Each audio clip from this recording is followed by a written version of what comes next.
In this video, I wanted to share some thoughts on the connection between Johann Sebastian Bach and the world of synthesizers. If you're here, you probably have an interest in electronic music and Bach. There's a small community on YouTube making and enjoying videos that take compositions of classical composers and reinvent them as electronic music. I hope you stumbled into this video because you are part of this community.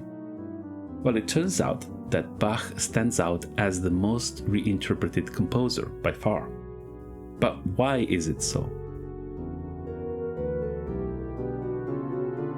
There are two main reasons that come to mind. The first is that Bach is one of the most important musicians of all times. Perhaps it is the most important musician of all times, at least of the ones we know about. So it stands to reason that he is popular, especially because anyone who is classically trained in music has had to wade through tons of Bach.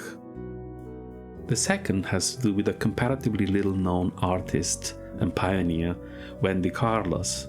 Perhaps her contribution to the world of electronic music will be the subject of another video.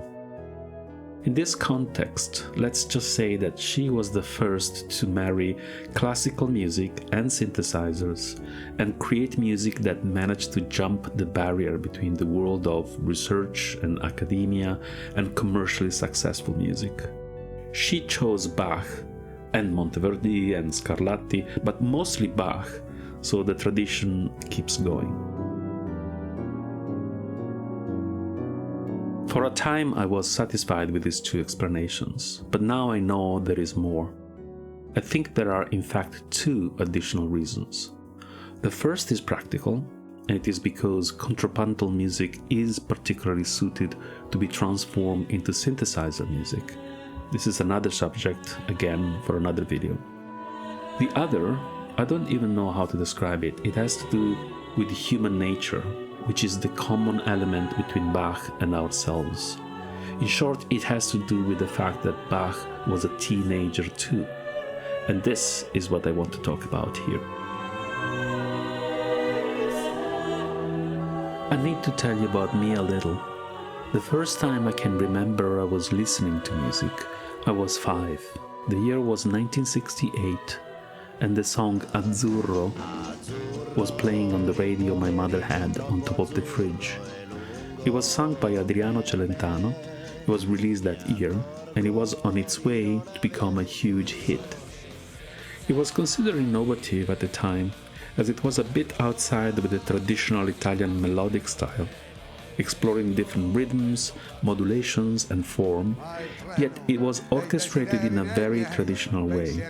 It was a singer with an orchestra and a rhythm section. In the same year, Columbia Records was releasing Wendy Carlos' Switched on Bach, a seminal record not only because of the unheard-of contamination between serious classical music and electronic instruments, but also because it marked the commercial debut of the sounds of Robert Moog and his modular synthesizer. Cut to 10 years later, in 1978, a host of artists were using synthesizers such as the Mini Moog. Pete Townshend of The Who was running his guitar through the ARP 2600 filters. Oberheim and Sequential Circuits landmark models weren't far behind. I was 15, listening to progressive rock, and synthesizers were the most exciting novelty thing in music. An incredible instrument that allowed to create sounds that in millennia of history of music were never heard before. It's like for an isolated tribe that knows only drums and voice to hear a trumpet for the first time. Not to mention the dawning of samplers, which allow to imitate other instruments, an enormous step up from the mellotron. Suddenly, a keyboard player could play a guitar or a flute. And that's even before the explosion of the synthesizers in the 80s, when it became a mass instrument for pop and dance, and it started to become affordable. So yeah, the synth revolution was a big thing. And I was just at the right age for being completely swept away by it, even if I wasn't really participating. Now let's pretend we are in the 17th century Central Europe, specifically in 1690. Bach was 5, living with his large family in Eisenach. He was surrounded by music. All his relatives knew how to play an instrument or more.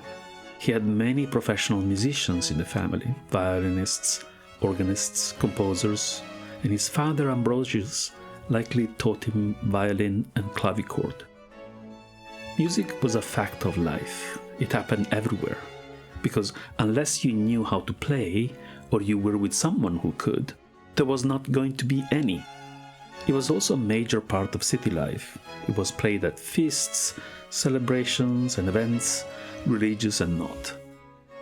To make music, you could use a stick to hit drums or resonant objects. You could use strings, somehow connected to a sound box, pluck them, perhaps through a mechanical keyboard, strike them with a bow, or you could blow into pipes, either with or without a reed.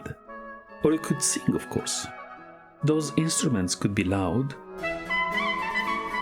but they were piercing loud, rather than loud in the sense of, for example, a rock band. Only when put together in great numbers, large ensembles, you could have loud music, with high pitches tearing through and deep resonant basses. But there was one notable exception. One of Bach's uncles, Johann Christoph Bach, introduced him to the organ.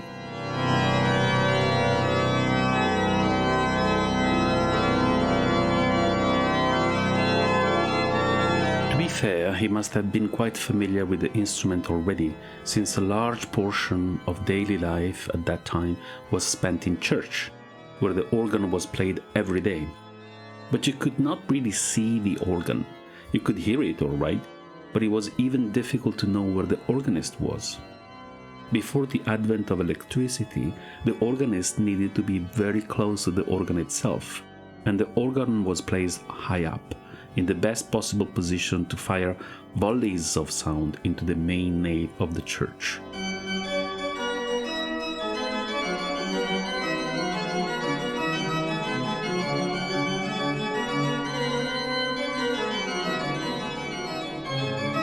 Who knows, perhaps while he was attending the Latin school of Ordruf, he was sometimes earning pocket change by operating the bellows, those enormous wedges in the back of the organ that create the necessary air pressure for the organ to function.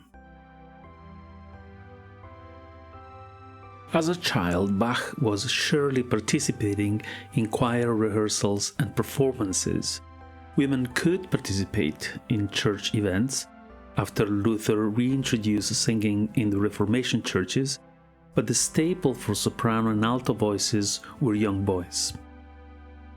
Maybe his uncle took his protege nephew for the first time up a narrow staircase to see the business end of the organ, those 2 or 3 manuals, rows of stops on the sides, a keyboard to be played with your feet, a candle or a lantern to illuminate the music that he might have contributed to copy.